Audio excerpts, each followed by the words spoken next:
बिस्मिल्लाहिर्रहमानिर्रहीम। दोस्तों, महमूद गजनवी इतिहास के वो हुक्मरान हैं कि जिनकी मौत को तो आज लगभग सैकड़ों साल गुजर चुके हैं, लेकिन उसके बावजूद भी उनके नाम के चर्चे आज भी इंडिया, पाकिस्तान और अफगानिस्तान जैसे देशों में होते रहते हैं। महमूद गजनवी ने आज से लगभग 1000 साल पहले भारत पर 17 हमले किए थे और महमूद गजनवी को इन सारे हमलों में कामयाबी मिली थी। महमूद गजनवी की ये कहानी शुरू होती है आज से लगभग 1100 साल पहले कि जब आज के दौर के ईरान, अफगानिस्तान, पाकिस्तान, उज़्बेकिस्तान जैसे देशों पर एक मुस्लिम सल्तनत कायम थी, जिस सल्तनत को समानीद सल्तनत के नाम से जाना जाता था। जब ये सल्तनत अपने आखिरी दिनों में कमज़ोर होना शुरू हुई तो इसके लगभग सारे ही गवर्नरों ने अपनी अपनी आज़ादी का ऐलान कर दिया। इस सल्तनत का एक गवर्नर कि जिसका नाम सुबुक्तगीन था और उसके अंडर में गजनी का इलाका आया करता था, उसने भी ये हालत देखकर अपनी आज़ादी का ऐलान कर दिया और इस तरह से सुबुक्तगीन ने अपनी एक छोटी सी सल्तनत की बुनियाद रखी, जो आगे चलकर पूरे इतिहास में गजनवी सल्तनत के नाम से मशहूर हुई। दोस्तों, महमूद गजनवी सुबुक्तगीन के ही बेटे थे। जिस दौर में सुबुक्तगीन ने गजनवी सल्तनत की गद्दी संभाली थी, उस दौर में महमूद गजनवी की उम्र बहुत कम थी।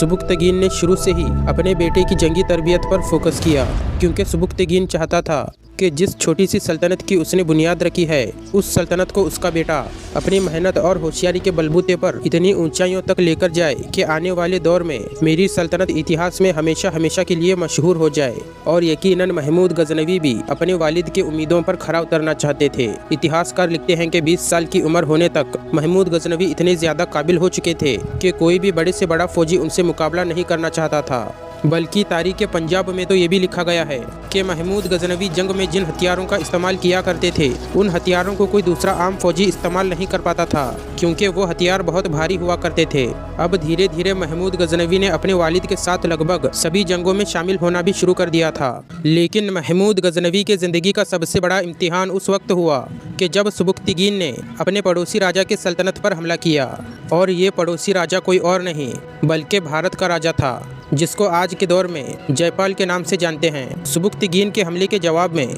जयपाल भी एक बड़ी फौज लेकर मुकाबले के लिए निकल पड़ा। दोनों फौजों में बड़ी ज़बरदस्त जंग हुई और इस जंग में महमूद गजनवी ने अपने आप को साबित करने में कोई कसर नहीं छोड़ी कि आगे बढ़ो और तहलका मचा दो।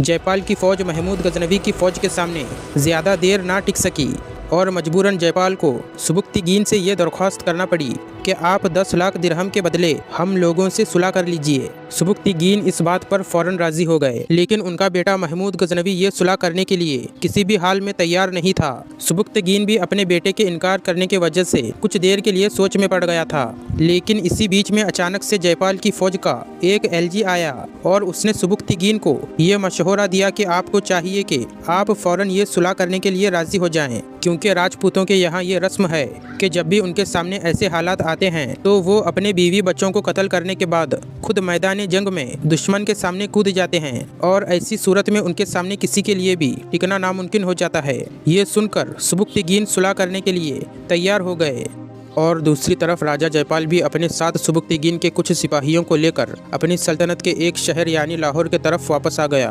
ताकि उन सिपाहियों के हाथ उस रकम को पहुंचा सके कि जिस रकम के बदले में सुबुक्तगीन सुलह करने के लिए राजी हुआ था। लेकिन लाहौर पहुंचते ही राजा जयपाल ने फौरन उन सभी सिपाहियों को कैद कर दिया और एक बार फिर से सुबुक्तगीन से जंग करने के लिए नई तरीके से तैयारी करने लगा। और किस्मत से इस बार जयपाल अपने साथ दिल्ली, अजमेर जैसी हिंदुस्तान की और सल्तनतों की फौज को अपने साथ मिलाने में कामयाब हो गया, जिसकी वजह से अब जयपाल की फौज लगभग 1 लाख का आंकड़ा पार कर चुकी थी। जब ये फौज सुबुक्तगीन के मुकाबले के लिए पहुंची तो सुबुक्तगीन के होश उड़ गए, क्योंकि सुबुक्तगीन के पास तो 1 लाख की फौज से मुकाबला करने के लिए बहुत छोटी सी फौज थी। इसलिए सुबुक्तगीन ने बड़ा लंबा सोच विचार करने के बाद अपने बेटे के साथ मिलकर एक नया प्लान बनाया और उसने अपनी फौज को कई हिस्सों में बांट दिया।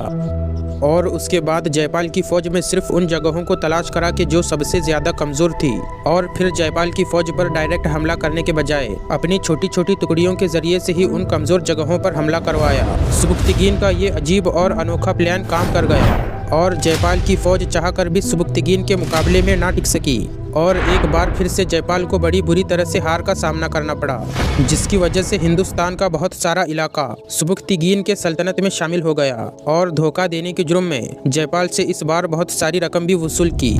लेकिन कुछ वक्त के बाद ही महमूद गजनवी के वालिद सुबुक्तगीन की वफात हो गई, जिसकी वजह से अब गजनवी सल्तनत की पूरी बागडोर महमूद गजनवी के हाथों में आ गई थी। दोस्तों, महमूद गजनवी ने अपनी सल्तनत का सारा सिस्टम संभालने के बाद सबसे पहले हिंदुस्तान की तरफ नज़र की, क्योंकि दोस्तों हिंदुस्तान को फतह करना तो महमूद गजनवी का सबसे बड़ा सपना था। महमूद गजनवी ने भारत पर अपना पहला बड़ा हमला 1001 में किया, और ये हमला किसी और पर नहीं बल्कि गजनवी सल्तनत की पड़ोसी रियासत के राजा जयपाल के ऊपर था।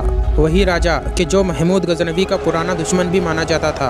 और महमूद गजनवी एक बार फिर से अपने और अपने वालिद के पुराने दुश्मन को हराने में भी कामयाब हो गए थे। और राजा जयपाल को हराने के बाद राजा जयपाल को महमूद गजनवी के सिपाहियों ने जिंदा भी पकड़ लिया था। लेकिन महमूद गजनवी ने एक बार फिर से एक मोटी रकम वसूल करने के बाद जयपाल को जिंदा छोड़ दिया था। लेकिन राजा जयपाल ने शर्म की वजह से अपने आप को एक चिता में जलाकर खुदकुशी कर ली, जिसकी वजह से अब राजा जयपाल की बची हुई रियासत की बागडोर उसके बेटे यानी आनंदपाल के कब्जे में आ गई थी। Don't forget to like and subscribe for more videos.